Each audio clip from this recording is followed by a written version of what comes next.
Dogs try to be our best friends, but we don't always make it easy for them. It's safe to say that most of us love our pets. We provide them with food, shelter, and plenty of love and attention.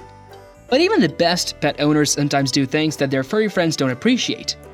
Do you feel like your dog is always mad at you? It may not be entirely your fault. They are pretty laid back and casual, but you might have a stressed out best friend if you do any of these 13 things most dogs find annoying. We're most guilty of getting in a dog's face in personal space. Much like hugging, dogs tend to dislike it when humans get in their faces. Think about how it would make you feel.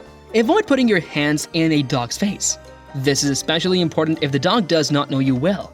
So let's break it down and avoid committing these social fox paws when interacting with our fur-like pals. Keep those hands away from their precious faces. Dogs have sensitive snouts, and they might not appreciate a sudden invasion of their personal space by curious human fingers. It's like someone poking you in the nose out of nowhere. Not exactly the most enjoyable experience. Next up on our list of doggy no-nos is towering over them. Imagine you're a small creature and suddenly a giant being looms over you like a skyscraper. Intimidating, right?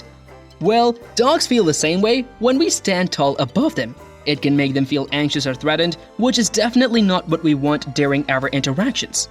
So let's try to get down to their level and create a more comfortable atmosphere for both parties involved. Now, let's get down to their level literally. Instead of being the towering titan that sends shivers down their spines, or should I say fur, let's crouch down and meet them eye to eye. By doing so, we're sending them the message that we come in peace and are ready to engage in some tail-wagging fun.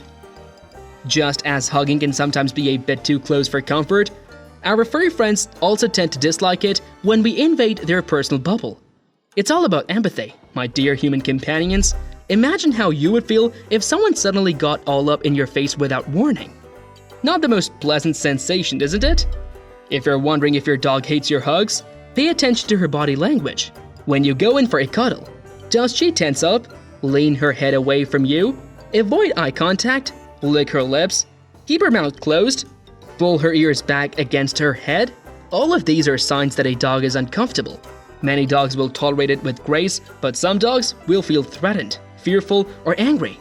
And keep in mind that the same dog that enjoys one person's hug might react entirely differently with another family member who tries the same thing.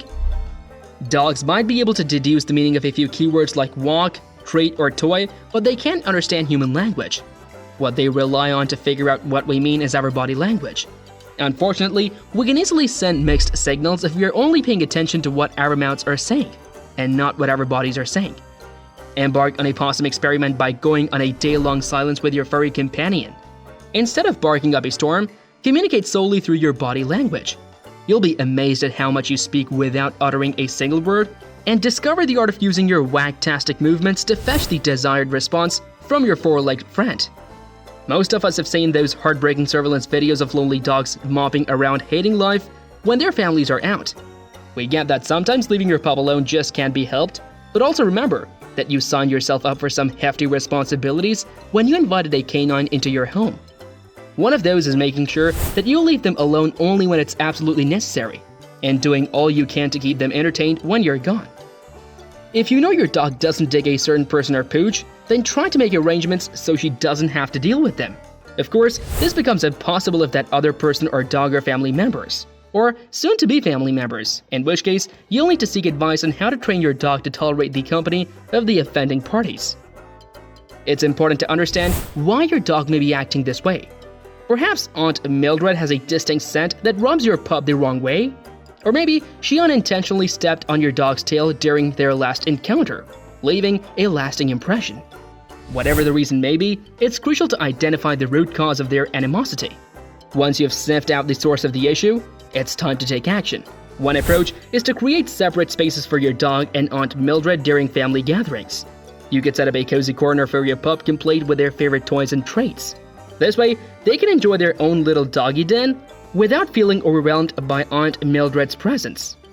Dogs love them some naps. Maybe not as much as cats or grandpa after a huge lunch, but they do enjoy some midday shut-eye, especially if they're getting on in years. So unless you've got a good reason to do it, let your sleeping dog lie. And no, getting all squee Because you just watched a hedgehog video does not give you the right to rouse Barkley from his slumber with an ambush hug attack. Some of you aren't going to like this, but it's best to keep doggy dress up to a minimum. Of course, there are circumstances that make protective dog wear necessary, but if you're dressing up Buster as a leprechaun on St. Paddy's Day for giggles, we suggest that you take the costume off as soon as you've captured the adorable moment for your Instagram followers. Believe us, Buster will thank you. Dogs despise the dreaded bath time. But let me tell you, there's something that dogs detest even more than bats, and that's an excessive number of baths. It seems that dog owners have a tendency to go overboard with the suds, which can strip their furry friends' skin and coat of their precious natural oils. Can you imagine? It's like taking away a dog's moisturizing superpower. Now, here's the scoop. Most dogs only need a bath once a month. That's right, just once. Dogs with less oily coats can even stretch it out to a few months without a wash. So, if your pooch isn't emitting any funky odors or rolling around in particularly pungent substances, there's no need to subject them to the dreaded bath ordeal. Don't be too trigger-happy with the shampoo bottle. Give your four-legged friend some breathing room and let their natural oils work their magic. And when the time comes for a proper bath, make it an event worth wagging their tail about. Yelling at or hitting your dog is never okay. Not only is it cruel, but it can also severely damage your relationship with your pet. Dogs are incredibly sensitive creatures, and they will quickly learn to fear and avoid someone who hurts them. If you need to discipline your dog, do so in a calm and gentle manner. Dogs thrive on predictability and routine, so it's important to be consistent with the rules you set for them. If you're constantly changing the rules, your dog will have difficulty understanding what's expected of them. Imagine if every day you woke up to a different set of rules. One day, it's okay for your dog to jump on the couch, and the next day, you're scolding them for it.